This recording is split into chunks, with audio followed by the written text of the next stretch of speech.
കൂട്ടുകാരെ എല്ലാവർക്കും പുതിയൊരു വീഡിയോയിലേക്ക് സ്വാഗതം. ഇപ്പോൾ നമ്മൾ നോക്കാൻ പോകുന്നത് ചാന്ദ്രദിന ക്വിസാണ്. 2025 ജൂലൈ 21 നാം ചാന്ദ്രദിനമായി ആഘോഷിക്കുന്ന കാര്യം നമുക്കെല്ലാവർക്കും അറിയാം. അപ്പോൾ ആ ദിനവുമായി ബന്ധപ്പെട്ട ക്വിസ് മത്സരങ്ങളിൽ 1ാം സ്ഥാനം നിങ്ങൾക്ക് കരസ്ഥമാക്കാൻ സാധിക്കും. ഇതിനുവേണ്ടി നിങ്ങൾ ഈ വീഡിയോ മുഴുവനായിട്ട് കാണേണ്ടതാണ്. അതോടൊപ്പം തന്നെ നമ്മുടെ ചാനലിൽ ക്വിസ് വീഡിയോ, ചാന്ദ്രദിന ക്വിസ് വീഡിയോ ഓൾറെഡി അപ്ലോഡ് ചെയ്തിട്ടുണ്ട്. അതും കൂടെ നിങ്ങളൊന്ന് കണ്ടു നോക്കുക. എല്ലാ ക്വസ്റ്റ്യൻസും പഠിച്ച് ക്വിസ് കോമ്പറ്റീഷനിൽ ഫസ്റ്റ് പ്രൈസ് കരസ്ഥമാക്കുക. അപ്പോൾ നമുക്ക് പെട്ടെന്ന് ഓരോ ക്വസ്റ്റ്യൻസ് ആയിട്ട് നോക്കാം. ഇതിനു മുൻപ് നിങ്ങൾ ആദ്യമായിട്ടാണ് ഈ ചാനൽ കാണുന്നതെങ്കിൽ ചാനൽ ഇപ്പോൾ തന്നെ സബ്സ്ക്രൈബ് ചെയ്തോളൂ. നിങ്ങൾക്ക് കൂടുതൽ യൂസ്ഫുൾ ആയിട്ടുള്ള വീഡിയോസ് തീർച്ചയായിട്ടും ലഭിക്കുന്നതായിരിക്കും. മനുഷ്യനെ ആദ്യമായി ചന്ദ്രനിൽ ഇറക്കിയ ബഹിരാകാശ ദൗത്യം ഏത്? ഉത്തരം അപ്പോളോ 11. 1969 ജൂലൈ 21 മനുഷ്യനാദ്യമായി ചന്ദ്രനിൽ ഇറങ്ങിയത്. അപ്പോളോ 11 വിക്ഷേപിച്ചത് എവിടെ നിന്നാണ്? ഉത്തരം ഇതാണ്: Kennedy space centre, Florida. Indian ബഹിരാകാശ ശാസ്ത്രത്തിന്റെ പിതാവ് ആര്? ഉത്തരം ഇതാണ്: വിക്രം സാരാഭായി. ISROയുടെ ആദ്യ മലയാളി ചെയർമാൻ ആര്? ഉത്തരം MGK മേനോൻ. ISRO നിലവിൽ വന്ന വർഷം എന്ന്? ഉത്തരം ഇതാണ്: 1969 ഓഗസ്റ്റ് 15. ISROയുടെ പുതിയ ബഹിരാകാശ തുറമുഖം സ്ഥാപിക്കുന്നത് എവിടെ? ഉത്തരം കുലശേഖരപട്ടണം, തമിഴ്നാട്. ദേശീയ ബഹിരാകാശ ദിനം എന്നാണ്? ഉത്തരം ഓഗസ്റ്റ് 23. മനുഷ്യനെ ബഹിരാകാശത്ത് എത്തിക്കാനുള്ള ഇന്ത്യയുടെ ആദ്യ ദൗത്യം ഏത്? ഉത്തരം ഇതാണ്: ഗഗൻയാൻ. ഗഗൻയാൻ പദ്ധതിക്ക് ഉപയോഗിക്കുന്ന റോക്കറ്റ് ഏത്? ഉത്തരം വരുന്നത് LVM-3. ഗഗൻയാൻ പദ്ധതിക്ക് തുടക്കം കുറിച്ചത് എന്നാണ്? ഉത്തരം 2035 സ്ഥാപിക്കുന്ന ഇന്ത്യയുടെ ബഹിരാകാശ നിലയത്തിന് ഇട്ടിരിക്കുന്ന പേര്? ഉത്തരം ഇതാണ്: ഭാരതീയ അന്തരീക്ഷ ഭവൻ, BAS.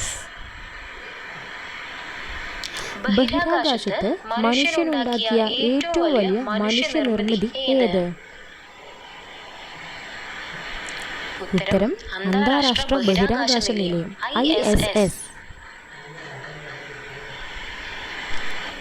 ചന്ദ്രന്റെ എത്ര ശതമാനം ഭാഗമാണ് ഭൂമിയിൽ നിന്ന് ദൃശ്യമാവുന്നത്? ഉത്തരം 59%.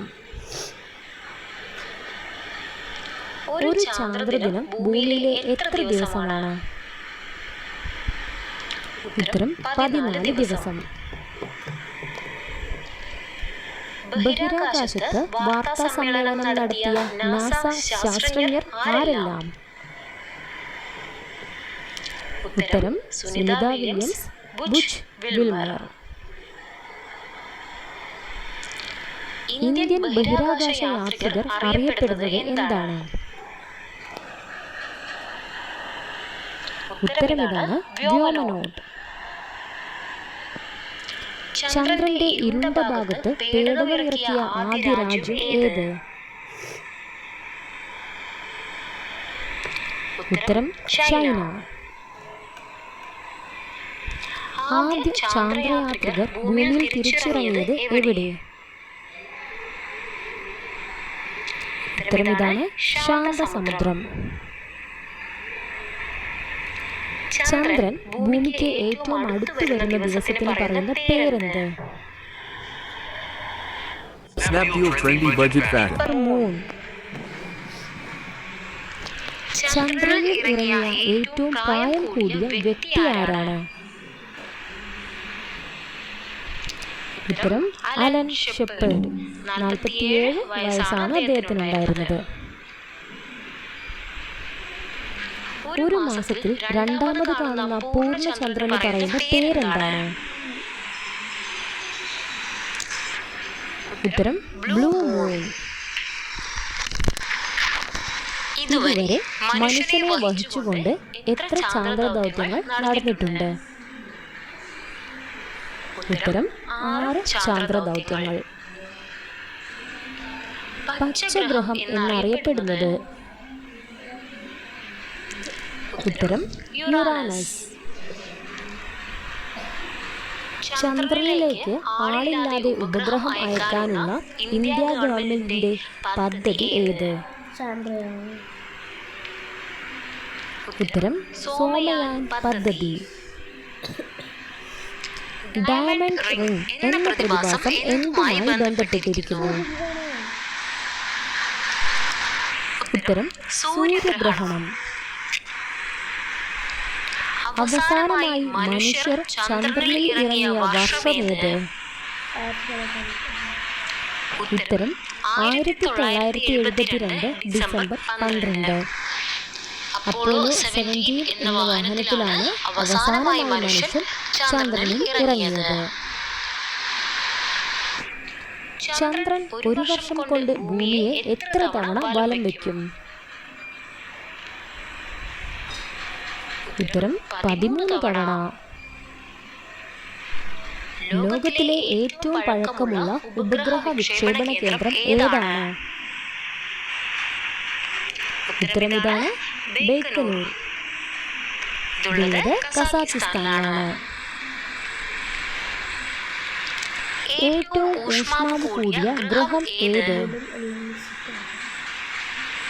ഉത്തരം ശുക്രൻ.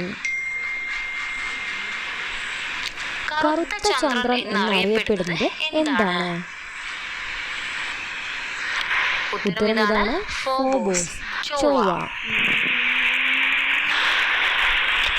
ഗഗൻയാൻ ദൗത്യത്തിന്റെ ഗ്രൂപ്പ് ക്യാപ്റ്റനായ മലയാളി ആരാണ്? ഉത്തരം പ്രശാന്ത് ബാലകൃഷ്ണൻ. ഗഗൻയാൻ സഞ്ചാരികളുടെ പരിശീലനത്തിനായി ISRO രൂപീകരിച്ച സ്ഥാപനം ഏത്? ഉത്തരം human space flight centre, Bangalore. ബഹിരാകാശ അധിഷ്ഠിത ഇന്ത്യൻ ദൗത്യം ഏത്? ഉത്തരം ഇതാണ്, ആദിത്യ L1. സൂര്യനെ കുറിച്ച് പഠിക്കുന്ന ആദ്യത്തെ ബഹിരാകാശാധിഷ്ഠിത ഇന്ത്യൻ ദൗത്യം വിക്ഷേപിച്ചത് എന്നാണ്? ഉത്തരം ഇതാണ്, 2023 സെപ്റ്റംബർ 2. ആദിത്യ L1 ലാഗ്രാഞ്ച് പോയിന്റിലുള്ള ഹേലോ ഭ്രമണപഥത്തിൽ എത്തിയത്? ഉത്തരം 2024 ജനുവരി 6. ഭൂമിയുടെയോ മറ്റു ഗ്രഹങ്ങളുടെയോ നിഴൽ തടസ്സമുണ്ടാവാതെ സദാസമയം സൂര്യനെ വീക്ഷിക്കാൻ സാധിക്കുന്ന പോയിന്റ്? ഉത്തരം ലാഗ്രാഞ്ച് പോയിന്റ് L1.